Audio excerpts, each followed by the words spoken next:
Okay, Mr. Chairperson, distinguished guests, members of the proposition, as my colleague Gary has stated, we beg to oppose the motion that leaders are born. In fact, it's our strongest belief that we can make anyone here in this room a leader. Anyone, in fact, in the world. You see, leaders aren't born. There's no determination in stone somewhere out there that leaders are born and some are followers, and they will reveal themselves when the time comes. No way. We all have the innate ability to be excellent leaders. It's just that some of us choose to be followers, and maybe later, depending on the situation, they step up and become the greatest leaders of all time. To demonstrate this point, I'm sure there are those amongst us who believe you're either creative or you're not. Jet-lag Jeff brought that up earlier. Are we creative? Are you a creative person? Yes or no?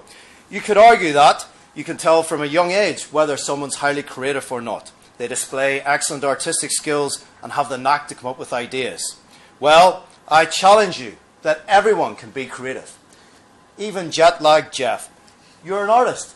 You just don't know it yet. You haven't been made into one. Okay, I liked your example about Usain Bolt, the Jamaican runner, all because of environment. What a terrible argument, because Jamaica had a bobsleigh team, and there ain't no snow in Jamaica. Yet, they still made it through and qualified for the 1990 Winter Olympics. Why? Because they were made to. Okay, back to creativity.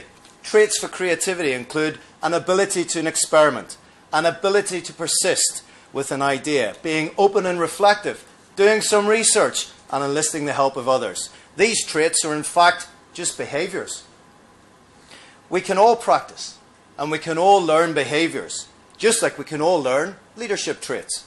So what are these traits? Well, be prepared to be enlightened. Proposers that leaders are born. Like by some embodiment of fate, your life is predetermined, and you'll be a leader. You have to be responsible for others, and you cannot refuse. You've got no self-will. I'm sorry, it's been determined. You're going to lead. You will lead. Unlucky for you. Do not despair. It's not been predetermined. King Edward VIII was predestined to lead, but he gave up the throne for Mrs. Simpson, a good choice, because he didn't want to lead. Richard Branson's son, Sam, is not for taking over the Virgin Empire. He's gone out on his own to be a chef. So leaders aren't born. However, if you want to be a leader, we can teach you. The traits of leadership include being authoritative, taking initiative, being analytical, analysing the results, wanting challenge, and planning and persisting. These are not biological or DNA dependent. They're simply traits. And traits are simply behaviours. And behaviours can be learned. It's that simple. You won't be a leader overnight.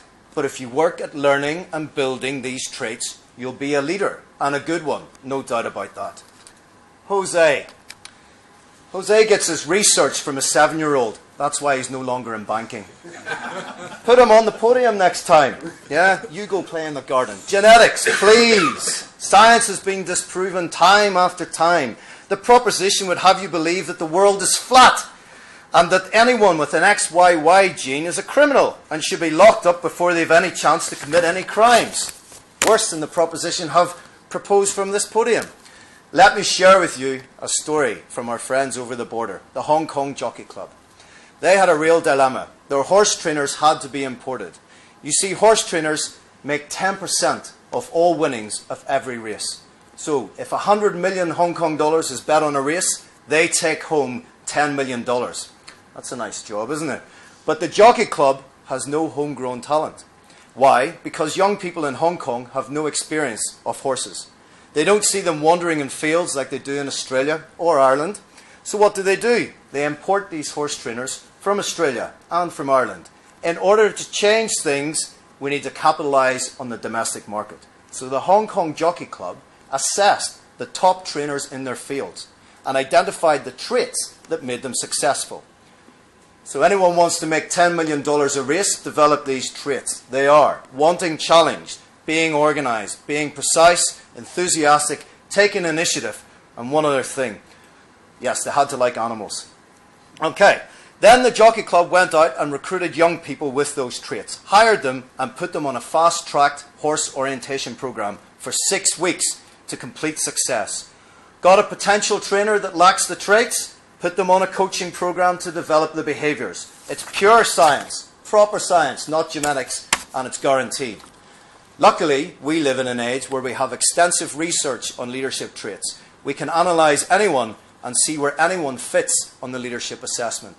We can identify the gaps and then focus on closing those gaps through learning, through coaching and feedback. We can then run the assessment again and check for progress. We can then run it again until we have a perfectly functioning leader.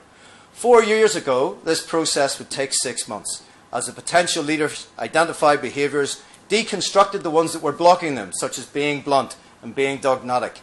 Then they'd spend 3 months building up the behaviours they need, like delegation, strategy, and being analytical.